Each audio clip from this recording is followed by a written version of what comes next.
ಶಾಂತಿ. ದಿನಾಂಕ 13/8/2024. ಪ್ರಾತಃ ಮುರಳಿ. ಬಾಬ್ದಾದ ಮಧುಬನ. ಮಧುರ ಮಕ್ಕಳೇ, ಯೋಗದ ಮೂಲಕ ತತ್ವಗಳನ್ನು ಪಾವನ ಮಾಡುವ ಸೇವೆ ಮಾಡಿ. ಏಕೆಂದರೆ ಯಾವಾಗ ತತ್ವ ಪಾವನ ಆಗುತ್ತದೆ, ಆಗ ಈ ಸೃಷ್ಟಿಯ ಮೇಲೆ ದೇವತೆಗಳು ಪಾದ ಇಡುತ್ತಾರೆ. ಪ್ರಶ್ನೆ: ನಿಮ್ಮ ಹೊಸ ರಾಜಧಾನಿಯಲ್ಲಿ ಯಾವ ಪ್ರಕಾರದ ಅಶಾಂತಿ ಇರಲು ಸಾಧ್ಯವಿಲ್ಲ? ಏಕೆ? ಉತ್ತರ: ಏಕೆಂದರೆ ಆ ರಾಜ್ಯ ಭಾಗ್ಯ ನಿಮಗೆ ತಂದೆಯ ಮೂಲಕ ಆಸ್ತಿಯ ರೂಪದಲ್ಲಿ ಸಿಕ್ಕಿದೆ. 2. ವರದಾತ ತಂದೆ ನೀವು ಮಕ್ಕಳಿಗೆ ಈಗಲೇ ವರದಾನ ಅಂದರೆ ಆಸ್ತಿ ಕೊಟ್ಟು ಬಿಟ್ಟಿದ್ದಾರೆ. ಆ ಕಾರಣ ಅಲ್ಲಿ ಅಶಾಂತಿ ಇರಲು ಸಾಧ್ಯವಿಲ್ಲ. ನೀವು ತಂದೆಯ ಮಕ್ಕಳಾಗುತ್ತೀರೆಂದರೆ ಪೂರ್ಣ ಆಸ್ತಿಯನ್ನು ತೆಗೆದುಕೊಳ್ಳುತ್ತೀರಿ. ಓಂ ಶಾಂತಿ. ಮಕ್ಕಳಿಗಂತೂ ತಿಳಿದಿದೆ ಯಾರಿಗೆ ನಾವು ಮಕ್ಕಳಾಗಿದ್ದೇವೆ ಎಂದು. ಅವರಿಗೆ ಸತ್ಯ ಸಾಹೇಬ ಎಂದು ಹೇಳುತ್ತಾರೆ. ಆದ್ದರಿಂದ ಇತ್ತೀಚೆಗೆ ನೀವು ಮಕ್ಕಳಿಗೆ ಸಾಹೇಬನ ಮಕ್ಕಳು ಎಂದು ಹೇಳುತ್ತಾರೆ. ಸತ್ಯದ ಮೇಲೆ ಒಂದು ಗಾದೆ ಮಾತಿದೆ: ಸತ್ಯವನ್ನು ತಿನ್ನಬೇಕು, ಸತ್ಯವನ್ನು ಧರಿಸಿಕೊಳ್ಳಬೇಕು. ಬಲೆ ಇದನ್ನು ಮನುಷ್ಯರು ಮಾಡಿದ್ದಾರೆ, ಆದರೆ ಇದನ್ನು ತಂದೆ ಕುಳಿತು ತಿಳಿಸುತ್ತಾರೆ. ಮಕ್ಕಳಿಗೆ ತಿಳಿದಿದೆ ಶ್ರೇಷ್ಠಾತಿ ಶ್ರೇಷ್ಠ ತಂದೆನೇ ಆಗಿದ್ದಾರೆ. ಅವರದ್ದು ಬಹಳ ಮಹಿಮೆ ಇದೆ. ಅವರಿಗೆ ರಚಯಿತ ಎಂದು ಹೇಳುತ್ತಾರೆ. ಮೊಟ್ಟ ಮೊದಲು ಮಕ್ಕಳ ರಚನೆ. ತಂದೆಗೆ ಮಕ್ಕಳಲ್ಲವೇ? ಎಲ್ಲ ಆತ್ಮಗಳು ತಂದೆಯ ಜೊತೆಯಲ್ಲಿರುತ್ತಾರೆ. ಅದಕ್ಕೆ ತಂದೆಯ ಮನೆ ಸಿಹಿಯಾದ ಮನೆ ಎಂದು ಕರೆಯುತ್ತಾರೆ. ಇದೇನು ಮನೆ ಅಲ್ಲ. ಮಕ್ಕಳಿಗೆ ಗೊತ್ತಿದೆ ಅವರು ನಮ್ಮ ಸಿಹಿಯಾದ ತಂದೆ ಆಗಿದ್ದಾರೆ. ಸಿಹಿಯಾದ ಮನೆ ಶಾಂತಿಧಾಮ ಆಗಿದೆ. ಅನಂತರ ಸತ್ಯುಗ ಸಹ ಸಿಹಿಯಾದ ಮನೆ ಆಗಿದೆ. ಏಕೆಂದರೆ ಅಲ್ಲಿ ಪ್ರತಿಯೊಂದು ಮನೆಯಲ್ಲಿ ಶಾಂತಿ ಇರುತ್ತದೆ.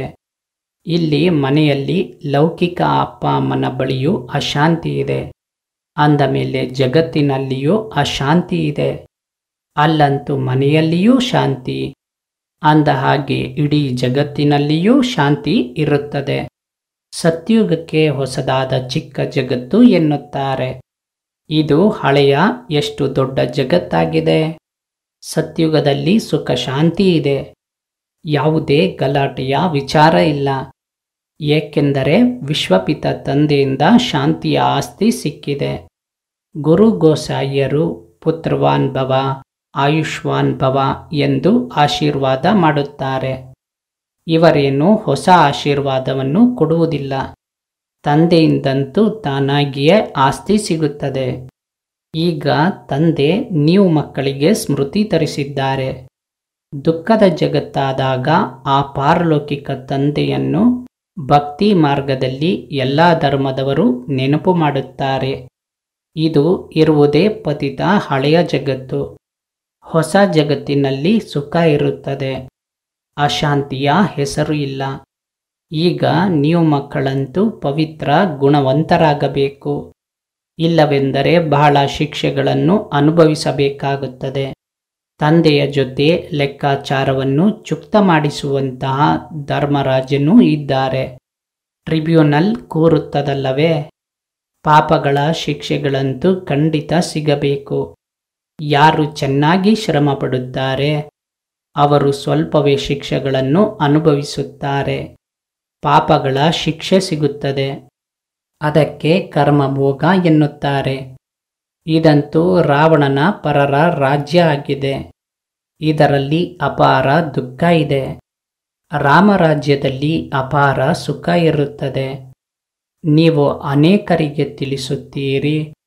ನಂತರ ಕೆಲವರು ತಕ್ಷಣ ಅರ್ಥ ಮಾಡಿಕೊಳ್ಳುತ್ತಾರೆ, ಹಾಗೂ ಕೆಲವರು ತಡವಾಗಿ ಅರ್ಥ ಮಾಡಿಕೊಳ್ಳುತ್ತಾರೆ. ಕಡಿಮೆ ಅರ್ಥ ಮಾಡಿಕೊಂಡಿದ್ದಾರೆ ಅಂದರೆ ಇವರು ಭಕ್ತಿಯನ್ನು ತಡವಾಗಿ ಮಾಡಿದ್ದಾರೆಂದು ತಿಳಿಯಿರಿ. ಯಾರು ಶುರುವಿನಿಂದ ಭಕ್ತಿ ಮಾಡಿದ್ದಾರೆ ಅವರು ಜ್ಞಾನವನ್ನು ಸಹ ಬೇಗನೆ ಅರ್ಥ ಮಾಡಿಕೊಳ್ಳುತ್ತಾರೆ. ಏಕೆಂದರೆ ಅವರು ಮುಂದಿನ ಅಂಕದಲ್ಲಿ ಹೋಗಬೇಕು. ನೀವು ತಿಳಿದಿದ್ದೀರಿ, ನಾವಾತ್ಮಗಳು ಸಿಹಿಯಾದ ಮನೆಯಿಂದ ಇಲ್ಲಿಗೆ ಬಂದಿದ್ದೇವೆ.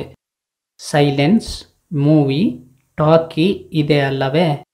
ಮಕ್ಕಳು ಧ್ಯಾನದಲ್ಲಿ ಹೋಗುತ್ತಾರೆಂದರೆ ಅಲ್ಲಿ ಮೂವಿ ನಡೆಯುತ್ತದೆ ಎಂಬುದಾಗಿ ತಿಳಿಸುತ್ತಾರೆ. ಜ್ಞಾನ ಮಾರ್ಗದೊಂದಿಗೆ ಅವರದ್ದು ಯಾವುದೇ ಸಂಬಂಧ ಇಲ್ಲ. ಮುಖ್ಯ ವಿಚಾರ ತನ್ನನ್ನು ಆತ್ಮನೆಂದು ತಿಳಿದು ತಂದೆಯನ್ನು ನೆನಪು ಮಾಡಿ ಅಷ್ಟೇ. ಬೇರೆ ಯಾವುದೇ ವಿಚಾರ ಇಲ್ಲ. ತಂದೆ ನಿರಾಕಾರ, ಮಕ್ಕಳು ಸಹ, ಅಂದರೆ ಆತ್ಮ ಸಹ ಈ ಶರೀರದಲ್ಲಿ ನಿರಾಕಾರ ಆಗಿದೆ. ಬೇರೆ ಯಾವುದೇ ವಿಚಾರವೇ ಬರುವುದಿಲ್ಲ. ಆತ್ಮನ ಪ್ರೀತಿಯಂತೂ ಒಬ್ಬ ಪರಮಪಿತ ಪರಮಾತ್ಮನ ಜೊತೆಯಲ್ಲಿಯೇ ಇದೆ. ಶರೀರ ಅಂತೂ ಎಲ್ಲ ಪತಿತ ಆಗಿದೆ. ಅಂದ ಮೇಲೆ ಪತಿತ ಶರೀರದ ಜೊತೆ ಪ್ರೀತಿ ಇರಲು ಸಾಧ್ಯವಿಲ್ಲ. ಆತ್ಮ ಬಲೆ ಪಾವನ ಆಗುತ್ತದೆ, ಆದರೆ ಶರೀರ ಅಂತೂ ಪತಿತ ಆಗಿದೆ. ಪತಿತ ಜಗತ್ತಿನಲ್ಲಿ ಶರೀರ ಪಾವನ ಆಗುವುದೇ ಇಲ್ಲ. ಆತ್ಮನಂತೂ ಇಲ್ಲಿ ಪಾವನ ಆಗಬೇಕು. ಆಗ ಈ ಹಳೆಯ ಶರೀರಗಳ ವಿನಾಶವಾಗುತ್ತದೆ. ಆತ್ಮ ಅಂತೂ ಅವಿನಾಶಿಯಾಗಿದೆ. ಆತ್ಮನ ಕೆಲಸ ಪಾರಲೌಕಿಕ ತಂದೆಯನ್ನು ನೆನಪು ಮಾಡಿ ಪಾವನ ಆಗುವುದಾಗಿದೆ. ಆತ್ಮ ಪವಿತ್ರ ಅಂದ ಮೇಲೆ ಶರೀರ ಸಹ ಪವಿತ್ರವಾಗಿರುವುದು ಬೇಕು. ಅದು ಹೊಸ ಜಗತ್ತಿನಲ್ಲಿ ಸಿಗುತ್ತದೆ. ಆತ್ಮ ಬಲೆ ಪಾವನ ಆಗಲು ಆತ್ಮ ಒಬ್ಬ ಪರಮಪಿತ ಪರಮಾತ್ಮನ ಜೊತೆಯಲ್ಲಿಯೇ ಯೋಗ ಬೆಳೆಸಬೇಕಷ್ಟೇ. ಈ ಪತಿತ ಶರೀರವನ್ನಂತೂ ಟಚ್ ಮಾಡಲು ಸಾಧ್ಯವಿಲ್ಲ. ಆತ್ಮಗಳೊಂದಿಗೆ ತಂದೆ ಈ ಮಾತುಗಳನ್ನಾಡುತ್ತಾರೆ. ತಿಳಿದುಕೊಳ್ಳುವ ವಿಚಾರ ಅಲ್ಲವೇ? ಸತ್ಯುಗದಿಂದ ಹಿಡಿದು ಕಲಿಯುಗದವರೆಗೆ ಶರೀರ ಜೊತೆ ಅಂಟಿಕೊಂಡಿರುತ್ತದೆ. ಭಲೆ ಅಲ್ಲಿ ಆತ್ಮ ಮತ್ತು ಶರೀರ ಎರಡೂ ಪವಿತ್ರ ಆಗಿದೆ. ಶರೀರ ಹಾಗೂ ಆತ್ಮ ವಿಕಾರಿಯಾಗಲು ಅಲ್ಲಿ ವಿಕಾರದಲ್ಲಿ ಹೋಗುವುದಿಲ್ಲ. ವಲ್ಲಭಾಚಾರಿ ಸಹ ಇರುತ್ತಾರೆ, ಟಚ್ ಮಾಡಲು ಬಿಡುವುದಿಲ್ಲ. ನೀವು ತಿಳಿಯುತ್ತೀರಿ, ಅವರುಗಳ ಆತ್ಮ ಏನು ನಿರ್ವಿಕಾರಿ ಪವಿತ್ರ ಆಗಿರುವುದಿಲ್ಲ. ಆ ಒಬ್ಬ ವಲ್ಲಭಾಚಾರಿ ಪಂಥ ಯಾರು ಇದ್ದಾರೆ, ಅವರು ತನ್ನನ್ನು ಶ್ರೇಷ್ಠ ಕುಲದವರೆಂದು ತಿಳಿಯುತ್ತಾರೆ. ಶರೀರಕ್ಕೆ ಟಚ್ ಮಾಡುವುದಕ್ಕೆ ಬಿಡುವುದಿಲ್ಲ. ನಾವು ವಿಕಾರಿ ಅಪವಿತ್ರ ಆಗಿದ್ದೇವೆ. ಶರೀರ ಅಂತೂ ಭ್ರಷ್ಟಾಚಾರದಿಂದ ಜನ್ಮ ಆಗಿದೆ ಎಂದು ತಿಳಿಯುವುದಿಲ್ಲ. ಈ ವಿಚಾರಗಳನ್ನು ತಂದೆ ಬಂದು ತಿಳಿಸುತ್ತಾರೆ. ಆತ್ಮ ಪಾವನ ಆಗುತ್ತದೆಂದರೆ ನಂತರ ಶರೀರ ಸಹ ಬದಲಾಗಬೇಕಾಗುತ್ತದೆ. ಯಾವಾಗ 5 ತತ್ವ ಪಾವನ ಆಗುತ್ತದೆ, ಆಗ ಪಾವನ ಶರೀರ ಆಗುತ್ತದೆ. ಸತ್ಯುಗದಲ್ಲಿ ತತ್ವನೂ ಪವಿತ್ರವಾಗಿರುತ್ತದೆ, ಆಗ ಶರೀರ ಸಹ ಪವಿತ್ರವಾಗಿರುತ್ತದೆ. ದೇವತೆಯರು ಪತಿತ ಶರೀರದಲ್ಲಿ ಪತಿತ ಭೂಮಿಯ ಮೇಲೆ ಕಾಲನ್ನು ಇಡುವುದಿಲ್ಲ. ಅವರ ಆತ್ಮ ಮತ್ತು ಶರೀರ ಎರಡೂ ಪವಿತ್ರ ಪಾವನವಾಗುತ್ತದೆ.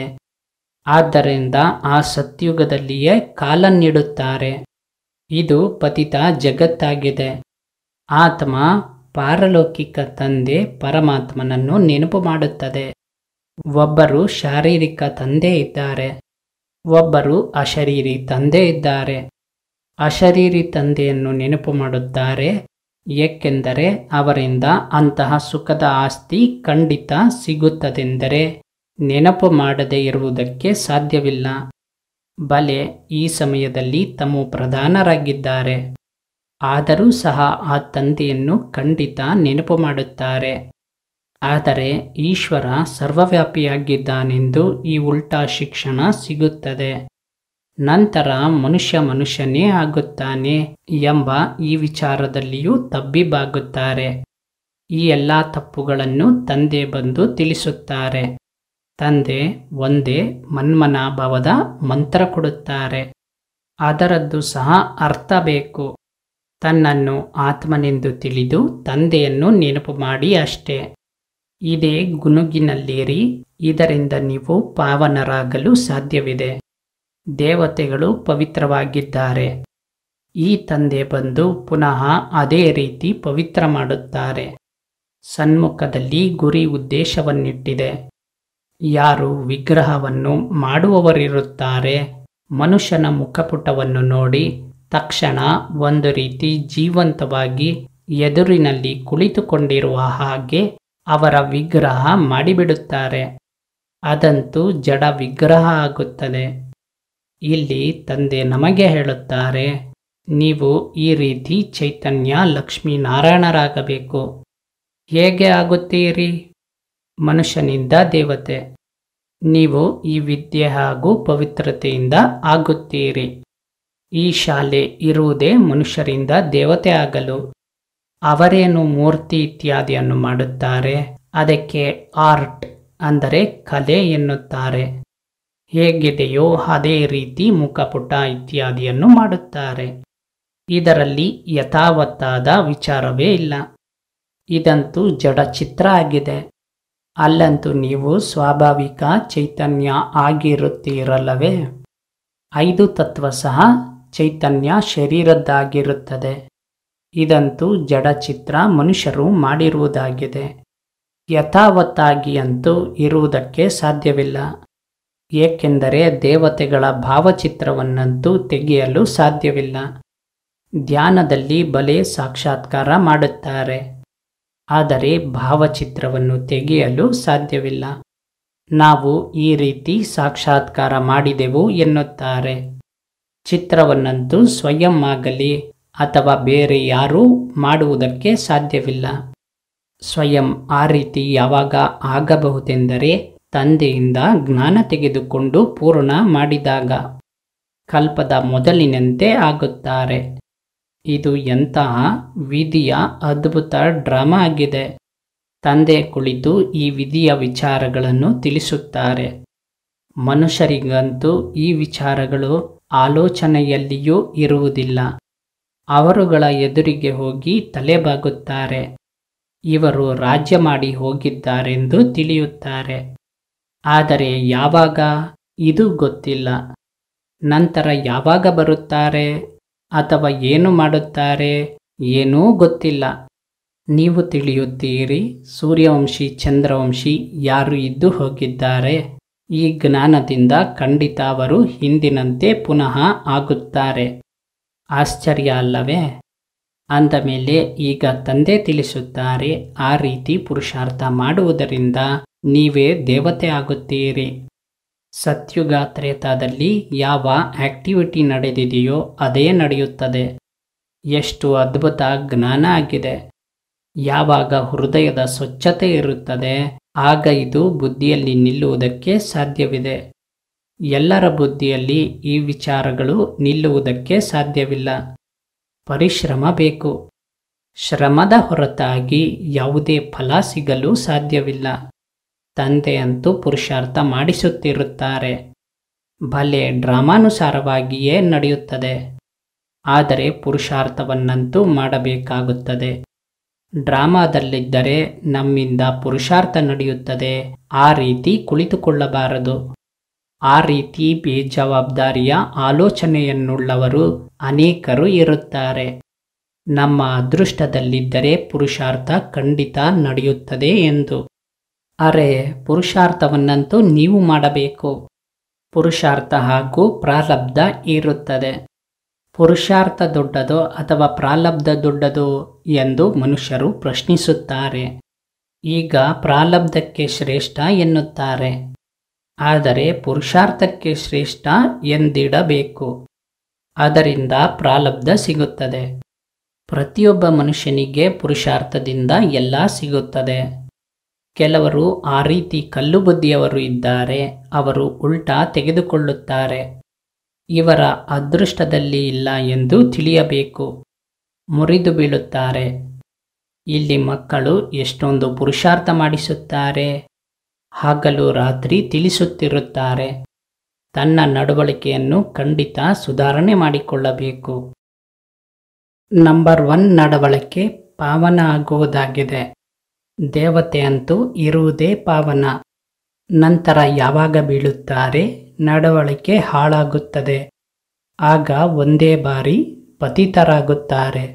ಈಗ ನೀವು ತಿಳಿದಿದ್ದೀರಿ, ನಮ್ಮದಂತೂ A1 ಕ್ಯಾರೆಕ್ಟರ್ ಆಗಿತ್ತು.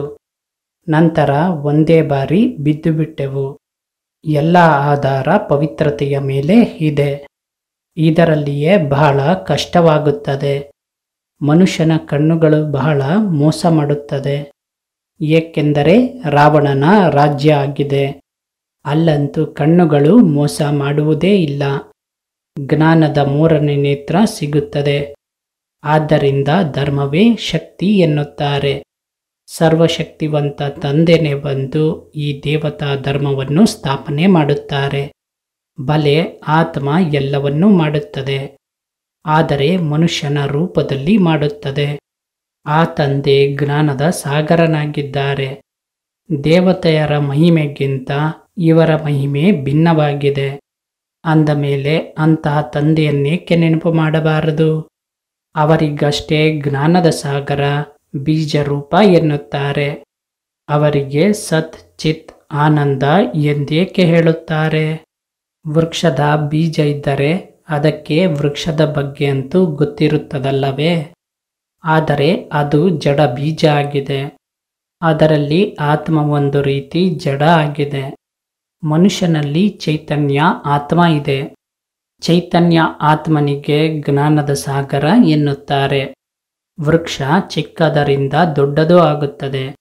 ಅಂದ ಮೇಲೆ ಖಂಡಿತ ಆತ್ಮ ಇದೆ, ಆದರೆ ಮಾತನಾಡಲು ಸಾಧ್ಯವಿಲ್ಲ. ಪರಮಾತ್ಮನ ಮಹಿಮೆ ಎಷ್ಟೊಂದು ಇದೆ. ಜ್ಞಾನದ ಸಾಗರ, ಶಾಂತಿಯ ಸಾಗರ ಇತ್ಯಾದಿ. ಈ ಮಹಿಮೆ ಆತ್ಮನದ್ದು ಅಲ್ಲ. ಪರಮ ಆತ್ಮ ಅಂದರೆ ಪರಮಾತ್ಮನ ಗಾಯನ ಮಾಡಲಾಗುತ್ತದೆ. ಅನಂತರ ಅವರಿಗೆ ಈಶ್ವರ ಇತ್ಯಾದಿಯಾಗಿ ಹೇಳುತ್ತಾರೆ. ಅಸಲಿ ಹೆಸರು ಪರಮಪಿತ ಪರಮಾತ್ಮ ಎಂದಾಗಿದೆ. ಪರಮ ಅಂದರೆ ಸುಪ್ರೀಂ. ಮಹಿಮೆ ಸಹ ಬಹಳ ದೊಡ್ಡದು ಮಾಡುತ್ತಾರೆ. ಈಗ ದಿನ ಪ್ರತಿದಿನ ಮಹಿಮೆ ಸಹ ಕಡಿಮೆ ಆಗುತ್ತದೆ. ಏಕೆಂದರೆ ಮೊದಲು ಬುದ್ಧಿ ಸತೋ ಇತ್ತು, ನಂತರ ರಜೋ ತಮೋ ಪ್ರಧಾನ ಆಗುತ್ತದೆ. ಈ ಎಲ್ಲ ವಿಚಾರಗಳನ್ನು ತಂದೆ ಬಂದು ತಿಳಿಸುತ್ತಾರೆ.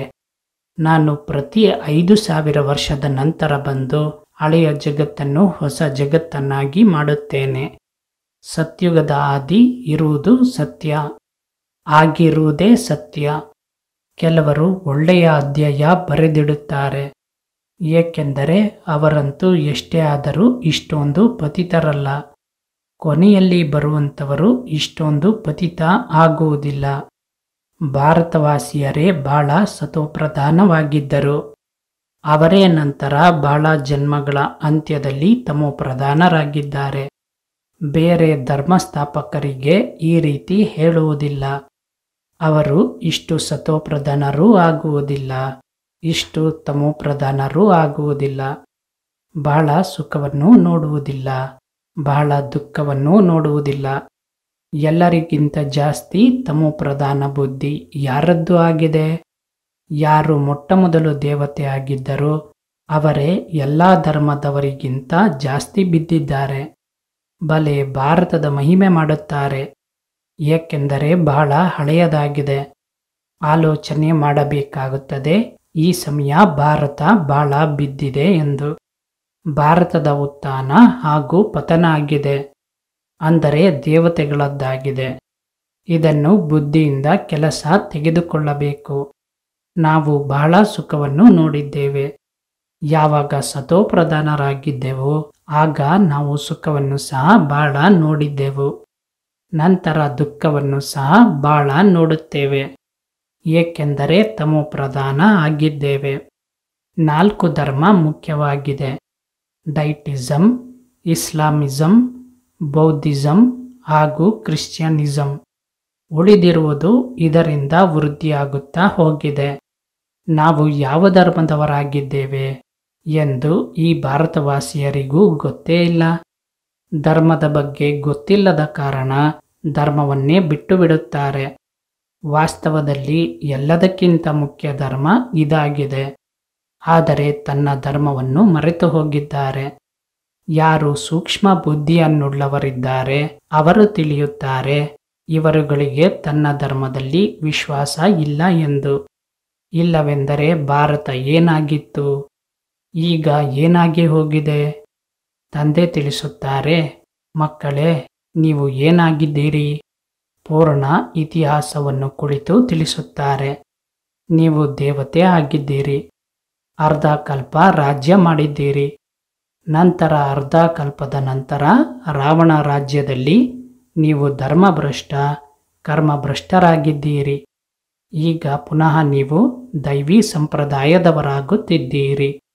ಭಗವಾನ್ ವಾಚ, ತಂದೆ ಕಲ್ಪ ನೀವು ಮಕ್ಕಳಿಗಷ್ಟೇ ತಿಳಿಸಿಕೊಟ್ಟು ಈಶ್ವರಿಯ ಸಂಪ್ರದಾಯದವರನ್ನಾಗಿ ಮಾಡುತ್ತಾರೆ. ಒಳ್ಳೆಯದು. ಮಧುರಾತಿ ಮಧುರ ಅಗಲಿ ಸಿಕ್ಕಿರುವ ಮಕ್ಕಳ ಪ್ರತಿ ಮಾತಾಪಿತಾ ಬಾಬ್ದಾದಾರವರ ನೆನಪು, ಪ್ರೀತಿ ಹಾಗೂ ಸುಪ್ರಭಾತ. ಆತ್ಮೀಯ ಮಕ್ಕಳಿಗೆ ಆತ್ಮೀಯ ತಂದೆಯ ನಮಸ್ಕಾರ. ಆತ್ಮೀಯ ತಂದೆಗೆ ಆತ್ಮೀಯ ಮಕ್ಕಳ ನಮಸ್ಕಾರಗಳು. ಧಾರಣೆಗಾಗಿ ಮುಖ್ಯ ಸಾರ. ತನ್ನ ಅಂತರಾಳದ ಸ್ವಚ್ಛತೆಯಿಂದ ತಂದೆಯ ಅದ್ಭುತ ಜ್ಞಾನವನ್ನು ಜೀವನದಲ್ಲಿ ಧಾರಣೆ ಮಾಡಿಕೊಳ್ಳಬೇಕು. ಪುರುಷಾರ್ಥದಿಂದ ಶ್ರೇಷ್ಠ ಪ್ರಾರಬ್ಧ ಮಾಡಿಕೊಳ್ಳಬೇಕು. ಡ್ರಾಮಾ ಎಂದು ಹೇಳಿ ನಿಂತುಕೊಳ್ಳಬಾರದು. 2. ರಾವಣ ರಾಜ್ಯದಲ್ಲಿ ಆಸುರಿ ದೃಷ್ಟಿಯ ಮೋಸದಿಂದ ಸುರಕ್ಷಿತರಾಗಲು ಜ್ಞಾನದ 3ನೇ ನೇತ್ರದಿಂದ ನೋಡುವ ಅಭ್ಯಾಸ ಮಾಡಬೇಕು. ಪವಿತ್ರತೆ ಯಾವುದು ನಂಬರ್ 1 ನಡವಳಿಕೆ ಆಗಿದೆ, ಅದನ್ನೇ ಧಾರಣೆ ಮಾಡಿಕೊಳ್ಳಬೇಕು. ವರದಾನ: ಬ್ರಾಹ್ಮಣ ಜನ್ಮದ ಜನ್ಮ ಪತ್ರಿಕೆಯನ್ನು ತಿಳಿದು ಸದಾ ಖುಷಿಯಲ್ಲಿರುವಂತಹ ಶ್ರೇಷ್ಠ ಭಾಗ್ಯವಂತರಾಗಿ. ಬ್ರಾಹ್ಮಣ ಜೀವನ ಹೊಸ ಜೀವನ ಆಗಿದೆ. ಬ್ರಾಹ್ಮಣರು ಆದಿಯಲ್ಲಿ ದೇವತೆ ಆಗಿದ್ದಾರೆ ಹಾಗೂ ಈಗ ಬೀಕೆ ಆಗಿದ್ದಾರೆ. ಬ್ರಾಹ್ಮಣರ ಜನ್ಮ ಪತ್ರಿಕೆಯಲ್ಲಿ 3 ಕಾಲ ಅತ್ಯುತ್ತಮವಾಗಿದೆ. ಏನಾಗಿದೆ ಅದು ಸಹ ಒಳ್ಳೆಯದು, ಹಾಗೂ ಏನಾಗುತ್ತಿದೆ ಅದು ಇನ್ನೂ ಒಳ್ಳೆಯದು, ಹಾಗೂ ಏನು ಆಗಬೇಕಿದೆಯೋ ಅದು ಬಹಳ ಬಹಳ ಒಳ್ಳೆಯದು. ಬ್ರಾಹ್ಮಣ ಜೀವನದ ಜನ್ಮಪತ್ರಿ ಸದಾ ಒಳ್ಳೆಯದೇ ಆಗಿದೆ. ಗ್ಯಾರಂಟಿ ಇದೆ. ಅಂದ ಮೇಲೆ ಸದಾ ಇದೇ ಖುಷಿಯಲ್ಲಿರಿ. ಸ್ವಯಂ ಭಾಗ್ಯವಿದಾತ ತಂದೆ ಭಾಗ್ಯದ ಶ್ರೇಷ್ಠ ರೇಖೆಯನ್ನು ಎಳೆದಿದ್ದಾರೆ, ತನ್ನವರನ್ನಾಗಿ ಮಾಡಿಕೊಂಡಿದ್ದಾರೆ. ಸ್ಲೋಗನ್: ಏಕರಸ ಸ್ಥಿತಿಯ ಅನುಭವ ಮಾಡಬೇಕೆಂದರೆ ಒಬ್ಬ ತಂದೆಯಿಂದ ಸರ್ವ ಸಂಬಂಧಗಳ ರಸ ತೆಗೆದುಕೊಳ್ಳಿ. ಓಂ ಶಾಂತಿ.